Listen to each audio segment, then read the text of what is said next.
Hi வணக்கம், welcome to Soumya உலகம். இன்னைக்கு நம்ம இந்த பொறையில செஞ்ச அல்வா தான் பார்க்க போகிறோம். இந்த அல்வா எப்படி செய்யறதுன்னு பார்த்துடலாமா? வாங்க வீடியோக்குள்ளே போகலாம். இதுக்கு நான் 2 கப்பு பொறை ரெண்டு கவர் பொறை எடுத்திருக்கேன். 2 கவர் பொறையும் இதிலே பிரித்து கொட்டிக்கலாம் ஃபஸ்ட்டு. அப்புறம் இந்த மிக்சி ஜாரில் போட்டு நம்ம நைஸாக பவுட்ரு பண்ணி எடுத்துக்க போகிறோம். இதை 2-3 உடச்சி சேர்த்துக்கலாம். மிக்சியில் அரைகிறதுக்கு கொஞ்சம் ஈஸியாக இருக்கும். அப்படியே முழுசாக போட்டோம்னா அப்படியே மேலேயே சுற்றின்னு இருக்கும், சரியாக அரைப்படாது. அதனால் உடச்சி சேர்த்துக்கலாம். இது ஃபுல்லாக இருக்க மாதிரி தான் இருக்கும். அரைச்சிட்டு வந்தால் பாருங்கள் எவ்வளோ கீழே போயிடுச்சு. இப்போ இருக்கிற பேலன்ஸையும் உடச்சி இதில் சேர்த்து அரைச்சிக்கலாம். அரைச்சி எடுத்துகிட்டு வந்தாச்சு.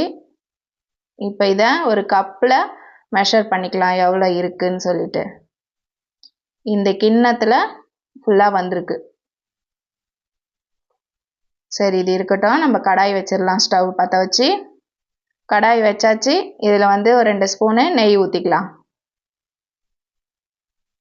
நெய் ஊற்றிட்டு நம்மக்கிட்ட என்னென்ன நட்ஸ் இருக்கோ, முந்திரி, பாதாம், பிஸ்தா, என்னென்ன நட்ஸ் இருக்கோ எல்லாமே சேர்த்துக்கலாம். இப்போ நான் முந்திரியும் திராட்சையும் மட்டும் சேர்த்துருக்கேன். இது நல்லா இதிலே கொஞ்சம் நேரம் ஃப்ரை பண்ணி விட்டுட்டு, இது கூடவே நம்ம அரைச்சி வச்சுருந்த பொறை இருக்கு இல்லையா, அந்த பொறையும் இதிலையே சேர்த்துடணும். ஸ்டவ் மீடியம் ஃப்ளேமில் வச்சுக்கணும்.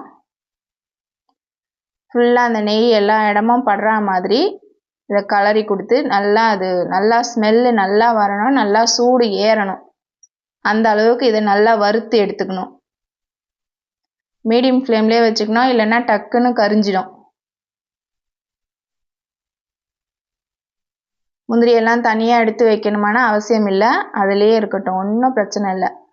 அதிலே சேர்த்து அப்படியே நம்ம வறுத்து எடுத்துல அந்த மாதிரி நெய்யில் வறுத்து நம்ம செய்யும் போது நல்லா வாசனை கம கமன்னு இருக்கும். நல்லாயிருக்கும் டேஸ்ட்டும் சாப்பிட்றதுக்கு. நல்லா வறுபட்டுடுச்சு பாருங்கள். அதோட கலர் மாறி அப்படியே ஒன்றும் சேர்ந்து இருந்தது, இப்போ அழகாக தனித்தனியாக உதிரியாக இருக்கிற மாதிரி இருக்குது. அவ்வளோதான். இது சூடு ஏறிடுச்சு, நல்லா சூடு பறக்க இருக்குது. இப்போ இதை ஒரு பிளேட்டில் மாற்றிட்டு அடுத்தது சர்க்கரையை ரெடி பண்ணிக்கலாம். சர்க்கரை ஜீரா இது ஆறட்டும் அப்படியே. இப்போ 1 கிண்ணம் எடுத்தோம் இல்லையா பொறை, 1க்கு 1 சரியாக இருக்கும். அதே கிண்ணத்தில் 1 கிண்ணம் சுகர் சேர்த்துருக்கேன். அந்த சூட்லேயே ஒரு 2 நிமிஷம் போட்டு அதை திருப்பி விட்டுட்டு, அதே கிண்ணத்தில் 1க்கு 2 கிண்ணம் தண்ணி. இனிப்பு இன்னும் கூட சாப்பிட்ற மாதிரி தெரிஞ்சுதான் 1க்கு 1.25 வச்சுக்குங்க. ஆனால் இதுவே கரெக்டான இனிப்பாக இருக்குது. 1க்கு 1 கரெக்டான இனிப்பாக இருக்குது. தண்ணி ஊற்றியாச்சு. இப்போ தண்ணி நல்லா கொதி வரட்டும்.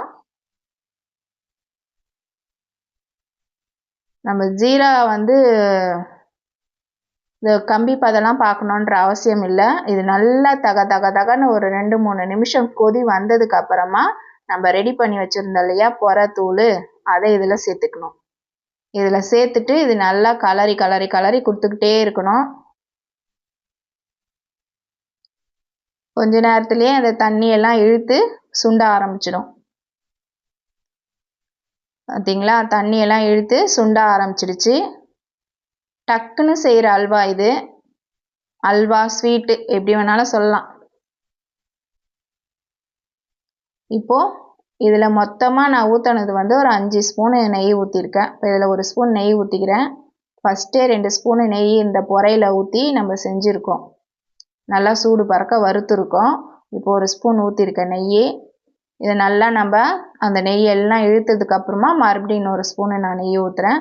இதே மாதிரி தான் நம்ம அல்வா எப்படி செய்வோமோ அது ஃபுல்லாக அப்சர்வ் ஆனதுக்கப்புறம் மறுபடி கலரி கொடுத்து அதுக்கப்புறம் மறுபடி 1 ஸ்பூனு நெய் ஊற்ற போகிறோம்.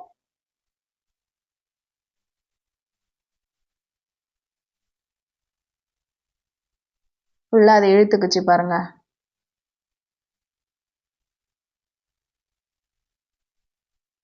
இப்போ மறுபடி 3வது ஸ்பூன் நெய் ஊற்றுறேன் நான்.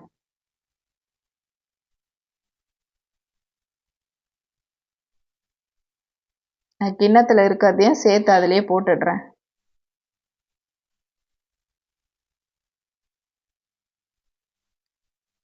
இப்போ ஓரளவுக்கு இந்த அல்வா பக்குவத்துக்கு வர ஆரம்பிச்சிடுச்சு. ஆனால் இதில் இன்னும் 2 ஸ்பூன் ஊற்றினாதான் அதில் நம்ம ஊற்றின நெய் வந்து வெளியில் வர ஆரம்பிக்கும். திருப்பும் போது பாருங்கள் ஒரு மாதிரி கலர் சேஞ்ச் ஆகி வருது இல்லையா, அவ்வளோதான். இதுதான் பக்குவம் இந்த புற அல்வாவுக்கு. அவ்வளோதான். இதை நம்ம ரெடி பண்ணியாச்சு. ஸ்டவ் ஆஃப் பண்ணிவிட்டு அழகாக பிளேட்டில் வச்சு யார் யார் சாப்பிட்ணுமோ அவங்களுக்கு எல்லாருக்கும் கொடுத்துடலாம். பிரியாணி சாப்பிட்டுட்டு ஒரு ஃபில்லாக ஆக்கணும் அப்படின்னா கண்டிப்பாக இந்த மாதிரி ஒரு புற அல்வா செஞ்சு ட்ரை பண்ணி பாருங்கள். உண்மையிலே செம்ம டேஸ்ட்டு பக்கா. சௌமியா உலகம் சேனல் இப்போ தான் ஃபஸ்ட் டைம் பார்க்குறதா இருந்தால் மறக்காமல் சேனலை சப்ஸ்கிரைப் பண்ணுங்கள். புற அல்வா செஞ்சு பார்த்துட்டு கமெண்ட் பாக்ஸில் கமெண்ட் பண்ணுங்கள் எப்படி இருக்குன்னு சொல்லிட்டு. தேங்க்யூ. தேங்க்ஸ் ஃபார் வாட்சிங். ஓகே, பாய்.